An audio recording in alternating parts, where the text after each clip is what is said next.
सो अस्सलाम वालेकुम एवरीवन। इस वीडियो के अंदर हमारा प्राइमरी फोकस होगा कि हम RISC-V की सर्किट को कैसे RISC-V प्रोसेसर के सर्किटरी को कैसे इम्प्लीमेंट करते हैं और मोस्टली हम ये देखेंगे कि इसका डाटा पाथ किस तरह वर्क करता है।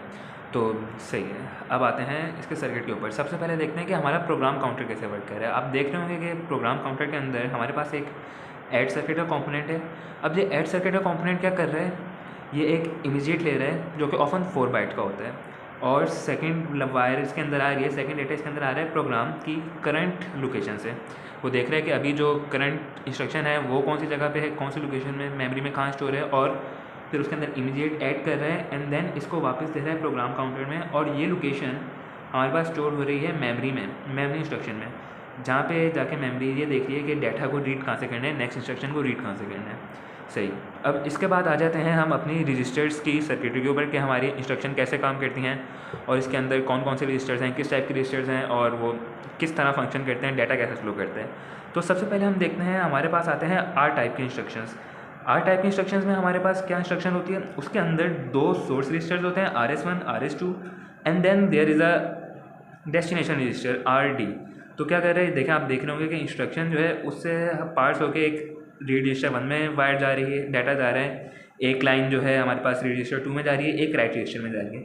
अब हो क्या रहा है, ये जो रीड डाटा 1 है इसके अंदर हमारे पास रीड रजिस्टर 1 से डाटा असाइन हो रहा है एंड रीड डाटा 2 के अंदर RS2 से हमारे पास डाटा असाइन हो रहा है। अब ये जो दोनों डाटा हैं ये हमारे ALU कॉम्पोनेंट में जा रहा है और अब यहाँ पे ये इसके ऊपर अर्थमेटिक एंड लॉजिक जो भी ऑपरेशन है वो परफॉर्म करेगा। उसके बाद क्या करेगा, यहाँ से जो रिज़ल्ट है वो हमारे राइट डाटा में जाएगा। राइट डाटा क्या कर रहा है, वो देख रहा है राइट रजिस्टर से रीड कर रहा है कि कौन सी लोकेशन पे जाके मुझे ये ALU का रिजल्ट स्टोर कर देना है। सही, अब आर टाइप के बाद आ जाती हैं हमारे पास लोड स्टोर इंस्ट्रक्शंस, जो एस टाइप इंस्ट्रक्शंस जो हैं। अब ये वाले इंस्ट्रक्शन का फॉर्मेट क्या होता है, इसके अंदर हमारे पास एक डेस्टिनेशन रजिस्टर होता है एंड एक सोर्स रजिस्टर होता है। सही, सोर्स रजिस्टर हमें क्या बताता है, वो मेमोरी की लोकेशन जहाँ पे हमें डाटा को स्टोर करना है, और डेस्टिनेशन जहाँ से हम डाटा ले रहे हैं या फिर जहाँ पे डाटा को स्टोर कर रहे हैं, ये लोड और स्टोर में डिफरेंस करता है, डिफरेंट है। बाकी अब देखते हैं कि ये प्राइमरी इसके अंदर डाटा फ्लो कैसे हो रहा है।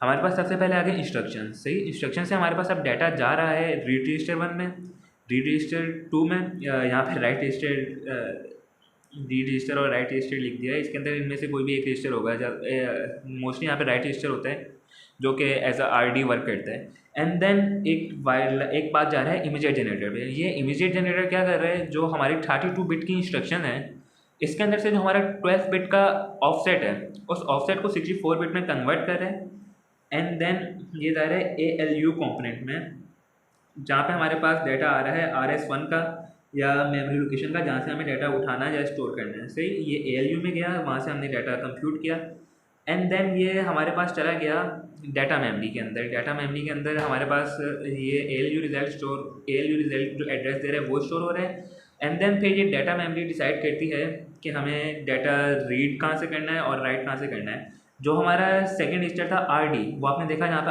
RD2 को असाइन हुआ और यहाँ से ये होता हुआ राइट डाटा में चला गया। मतलब ये इसने डाटा मेमोरी में ये बता दिया कि डाटा मेमोरी में ये बताया कि हमें किस लोकेशन के ऊपर अपना जो डाटा स्टोर करना है। सही, तो अब ये जहाँ से रीड डाटा की वाइट जा रही है हमारे पास राइट डाटा में और वो वहाँ पे जाके डाटा राइट कर देगा। सही, इसके बाद हमारे पास आ जाती है कि हमने अपनी मेमोरी को मोर एफिशिएंट करने के लिए हमने क्या किया, हमने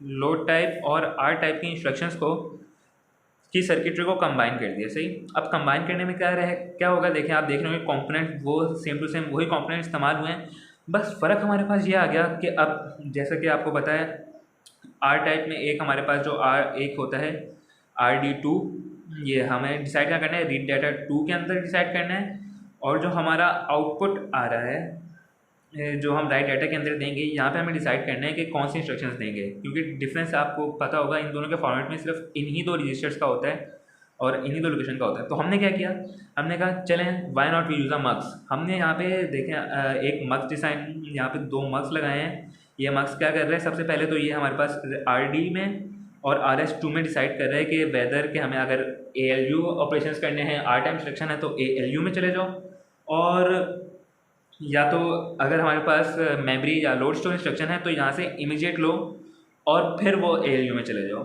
सेकंड यहाँ पे ये देख रहे हैं कि हमारा जो डाटा आउटपुट आ रहा है, या तो वो हमें ALU रिजल्ट को हमारे डेस्टिनेशन रजिस्टर में राइट करना है, या फिर हमें मेमोरी में जो RD लोकेशन दी हुई है वहाँ से डाटा लेके हमें अपने राइट डेस्टिनेशन रजिस्टर में राइट करना है। तो यहाँ पे हमने एक और मार्क्स यूज़ किया, तो बेसिकली इन दोनों का कंबाइन करने के लिए हमारे पास 2 मार्क्स यूज़ हो गए, जैसा कि आपको फिगर में नज़र आ रहा होगा। सही।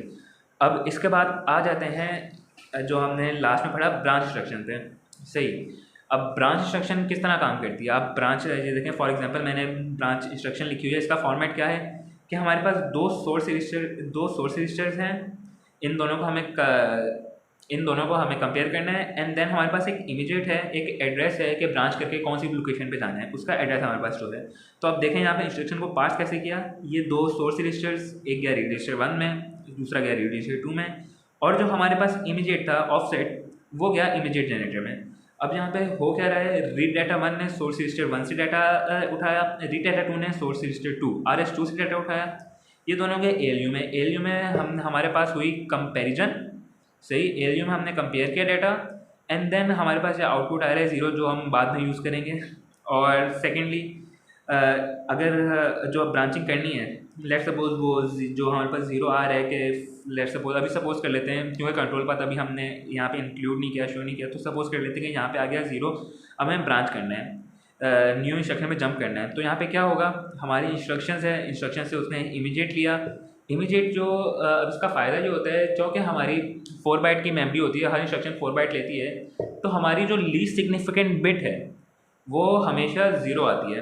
तो हम कैसे इसको स्टोर कर देते हैं, 13 बिट से लेके 1 बिट तक हम स्टोर करते हैं। बट हमें एक्चुअल एड्रेस पे जाने के लिए शिफ्ट लेफ्ट रजिस्टर इस्तेमाल करना पड़ेगा ताकि हम इसकी ओरिजिनल एड्रेस पे आ सकें।